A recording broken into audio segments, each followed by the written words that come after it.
Good morning. Today we're going to be talking about ovarian cancer, as today, May 8th, is actually the Ovarian Cancer Day, specifically for raising awareness about ovarian cancer. Thank you, Dr. Ephraim and Dr. Alabi, for coming on the program. It's a pleasure to have both of you here with us today. Pleasure, Usman. Thank you for having us. Thank you. So if I can, maybe I should just kick off with Dr. Ephraim, as he's a gynecologist, and start by asking you, Dr. Ephraim, how common is ovarian cancer here in Nigeria? Is it something we need to really worry about?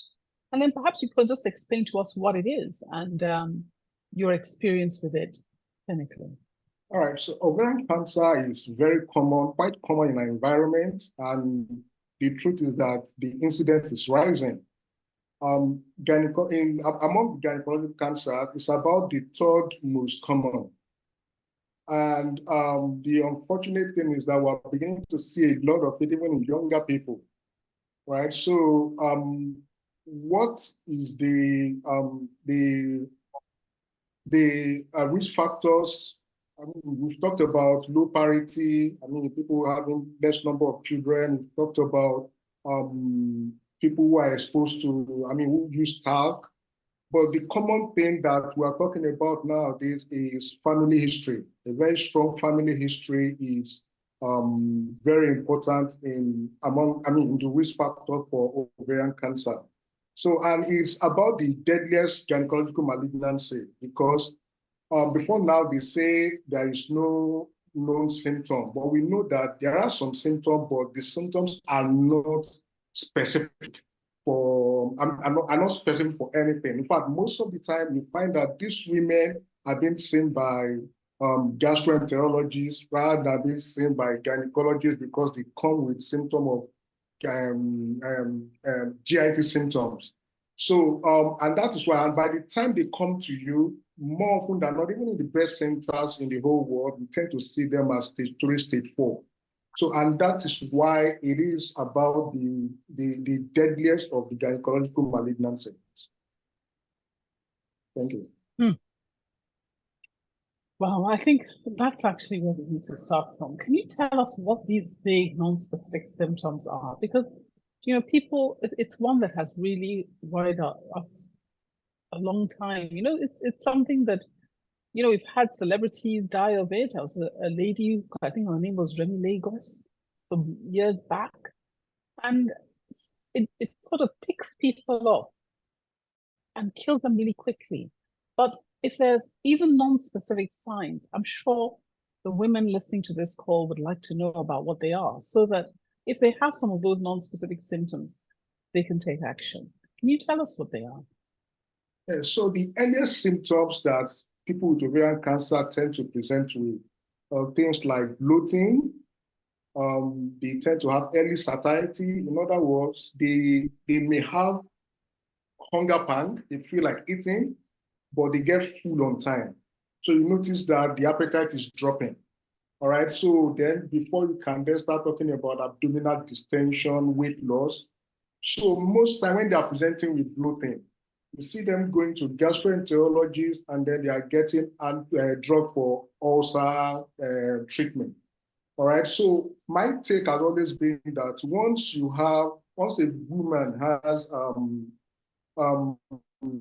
bloating that is not responding to anti-ulcer medication, the simplest thing, the easiest thing to do is just to get an abdominal or abdominopelvic ultrasound scan and you just see the mass there. All right, so the commonest symptom is bloating, early satiety, and then followed by abdominal distension when they start accumulating ascites or when the mass get big and start distending out the abdomen. But many times that will be at a later stage. All right, so the earliest symptom, bloating, early satiety. Oh, and that's, as you say, it's such a vague symptom. So many people have bloating. They just eat beans and they have issues with bloating. So, and as you get older, a lot of women also have those tendencies. So, you know, what are the kinds of things that people can do? Is there any kind of screening test that is available? You're talking about abdominal ultrasound scans. Would it be worth it for women to have an abdominal ultrasound scan on an annual basis? What are the kinds of things people can do? Because you talked about it. It's the third most common and yet the most deadly. And yet, you know, the other ones, we have screening tests, we have tests that they can do. But this one doesn't seem to have that. Why? Yes, the problem with screening in ovarian cancer is that there is no test, so to say, that you can call an ideal screening for ovarian cancer. What that means is that at best, all right, you ultimately you don't get to reduce mortality from this disease by applying this test. All right, so there's no test that has been generalized to the population. Having said that, for people who have a strong family history, because ovarian cancer is about 1 in 100 will have it in their lifetime. All right, but then for people who have strong family history, it can be up to 20% of them that will develop the disease. So for those category of people. Sorry, can I just ask for the family history? Is it the family history specifically of ovarian cancer? Or is it specific of general cancer? Yeah, family history of ovarian cancer, family history of breast cancer. So if you have a family history of ovarian cancer, family history of breast cancer, especially if it is a male breast cancer, or more than one person in the family with ovarian breast cancer, those are very strong family history. Having said that as well, it's also important to know that sometimes some of these cancers some of these genetic problems can skip generations. All right? Some of them can skip generations. So the fact that you don't know anybody in your family who has ovarian cancer does not mean that you don't have the trait. Do you get it? So, but for people who have strong family history of ovarian cancer, all right, we've talked about use of ultrasound scan, transvaginal scan preferably. We've talked about use of CA125, all right? But then we've also talked about multimodal. In other words, you combine both, and you can do them annually, all right? But the studies have shown that although they don't reduce mortality, but to a large extent, you're able to pick them up at an early stage. But for the general population, it's not so applicable. Okay. Now, when you say do those tests on an annual basis, from what age? How common? Because you mentioned earlier that ovarian cancer is getting more and more common at an earlier age. So if a person has a tendency or a person has a family history, is listening to this and is concerned, at what age should they start this screening process, as it were? Yes, the thing is that for people who have familial ovarian cancer or who have the traits, all right, we talked about BRCA gene here now, all right, studies have shown that they tend to have these cancers about 10 years, earlier than what you expect. So for people who have this family history, all right, you want them to start screening for at least, let them start around 40.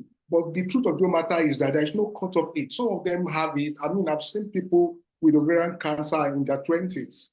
All right. I've seen even people younger than that coming down with epithelial ovarian cancer, things that you expect to see in older women. You see it in people in their 20s. So there is really no cutoff age per se, but at least in centers where there is where they do BRCA gene testing routinely, all right, we do what we call risk reduction surgery for them, all right, for people who are positive.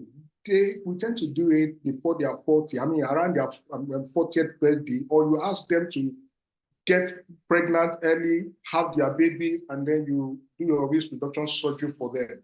So there is really no cutoff age per se, but the earlier the better. Just you have a family history, just do it annually, get the transvaginal scan, get an ultrasound scan. But if you want to start, pin it to a particular age, maybe around 40. Yeah, because just also mention around 50. You spoke about actually getting pregnant early, and these kind of things, it's difficult to control. But now, I mean, we've had places like the Bridge Clinic come on and talk about egg freezing. So if a lady needs to have this proactive surgery, I think egg freezing is an option now, and it's available here in Nigeria. So we are, talking about this, and it's a deeply distressing condition because cancer now, in so many cases, is something that is actually treatable. And there are a lot of conditions that, can help us with this.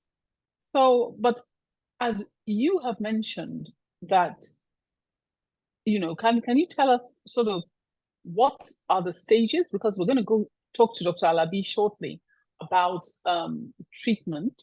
But is there any other thing you want to tell us about stages of ovarian cancer, things that people should know?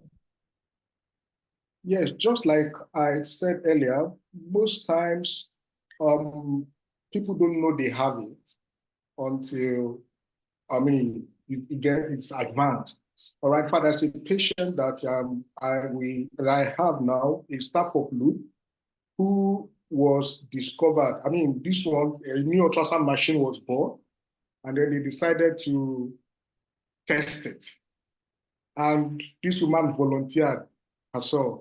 And lo and behold, there's an ovarian cancer sitting down there. She didn't know. She came to work. She just volunteered to be used, all right, to test this machine. All right. So most times they don't know. All right. And by the time you're seeing them at stage 3, stage 4. All right, in which case it's advanced. All right. So that is the thing. But ovarian cancer actually exists in 4 stages, stage 1 to stage 4. Stage 1 is the early stage. All right, more often than not, you don't pick people there, except accidentally. All right, but stage 4 is where you tend to see most people. And then at that point, at stage 4, you expect survival is about 20% over 5 years. So people who come to you with stage 4 disease, about 20% of them you expect to be alive over a 5-year period. So many of them will die before then, but yeah, so that's the thing. That's why it's a very deadly disease. Okay, thank you very much.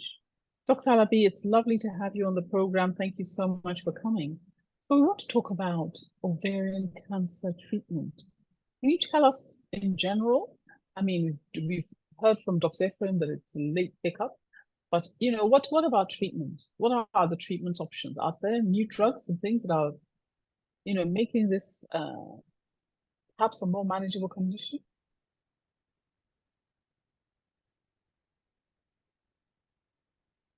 Thank you. For ovarian cancers, it's good to note that for every type of cancer, we talk about early detection saves a life. And patients who actually are detected early get cured. So it's one of those cancers that there's hope for a woman whose cancer is caught early, because that woman is able to have surgery and can have other treatment or may not even need other treatment. And so when a patient comes to us, we first of all have to stage the patient. And that's what Dr. Ohazurike was trying to get us through. We want to stage the patient. Is it stage 1, stage 2, stage 3, stage 4? It comes in 4 stages. And 4 is the most advanced, while 1 is early. And yes, it's true, we don't often pick women that early. But when we do pick women who come in stage 1, stage 2, their cancer can be curable. And for those who come in late stages, 3 and 4, we say it's treatable. We may not be able to use the word curable anymore. And then we have very vast treatment for them now. Initially, we want to start first off with identifying their stages, just as I said, and then we want to offer them surgery. Surgery plays an important role in management of ovarian cancer. And that's why the gynecologists, people like Dr. Ohazurike, come in, because you want to take out the tumor as much as possible. Sometimes you have to remove 1 ovary, sometimes the 2 ovaries. Most often times you want to remove the ovaries and the uterus and any other surrounding structures that can be removed so that you reduce the chance of the cancer ever coming back. After that is done, most times the patients will have what we call chemotherapy. Chemotherapy is a type of cancer drug. Most often times we put it in drips. and the patient takes it on a regular basis, say every 3 weeks, maybe like 6 cycles. One course of the chemotherapy is a cycle. It comes with adverse side effects that are not so pleasant. But somehow over the years, we've been able to find solutions to some of these adverse effects. And that's why we encourage women not to be too scared of taking chemotherapy. Many times when they come to us, they come in late stages and they wish they had somebody who had told them that they can actually take chemotherapy and survive. You have a lot of myths and misconceptions about chemotherapy. Oh, it will destroy the cells in your body. It will kill the person will look like a ghost. So when you hear all that, people will not want to come for treatment. But we have many survivors today who have gone through chemotherapy and are doing very well. And so chemotherapy is one of the medications that we use. We also have what we call targeted therapy. The targeted therapies are most often times for the advanced stages. The side effects from the targeted therapy are mild, they are minimal, they're not as harsh as what chemotherapy gives.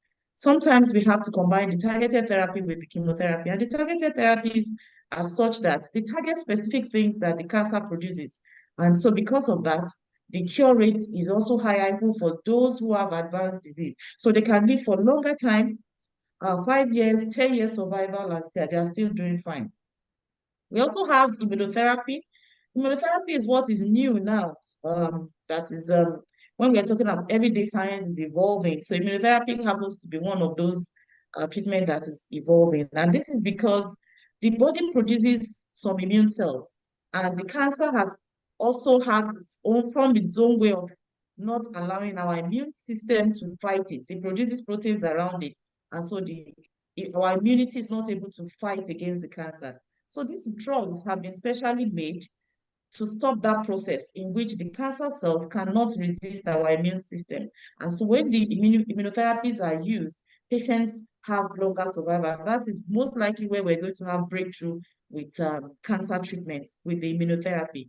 But these drugs are very, very expensive because they're just coming up now. And so not many patients are able to afford it.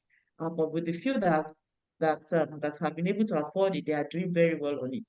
So we have other treatments like hormonal therapies.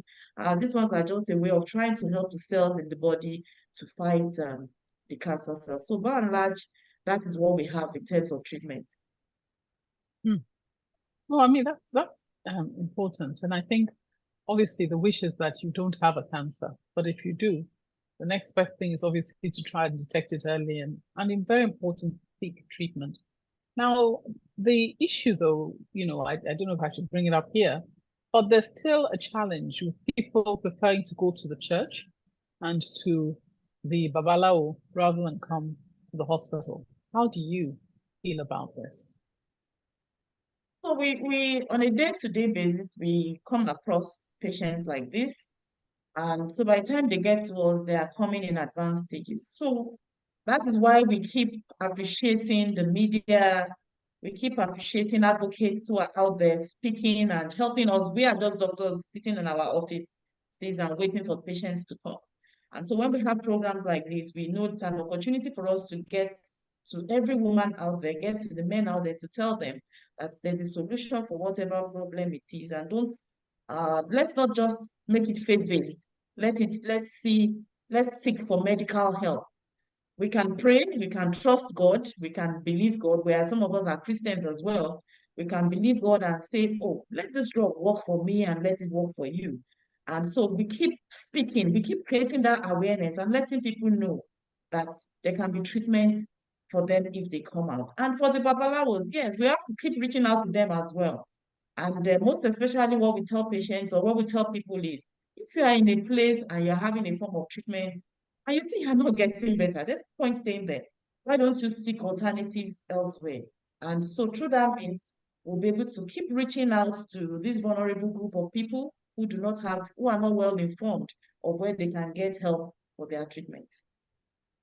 Yes, I think sometimes it's not even just a matter of that, it's even identifying or recognizing that it's not due to any superstitious reason, i.e. it's not somebody doing me or somebody affecting me, and that's one of those things that people need to sort of come to terms with and understand that there are many illnesses and it's the medical science can help to deal with that. Yes. Yeah, right. Yeah. So, Dr. Ephraim, coming back to you, you had mentioned the importance of genetic testing, but hadn't really spoken about it. Someone like Angelina Jolie did it. Are these things available here in Nigeria? Yes, they are available, but a little bit expensive. Yes, I agree. But it's very important if you can afford it. You have a family history, do it. Number one is that, just like Dr. Alabi said, when we talk about targeted therapy, all right, doing genetic testing helps in that regard when it comes to treatment. And then also, if you, just like in the case of Angelina Jolie that you mentioned, the mother was the one that actually had breast cancer, got tested, all right? And then when the mother came out positive, she tested, and then she found out that she's positive. And then she did the right thing, risk reduction surgery.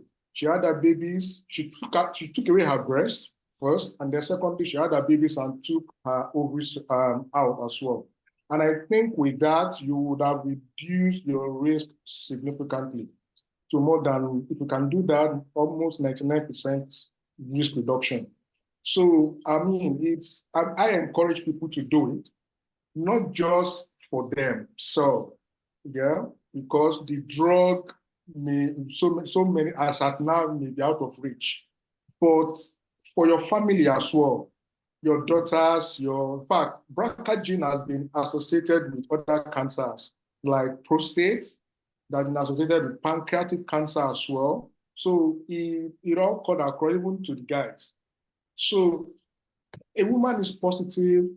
The very important thing is that the daughter should check themselves and then reduce their own risk of acquiring the disease. I mean, I have a woman who just did her own testing. In fact, her story is quite pathetic. Her mother died of breast cancer. Her sister died of breast cancer.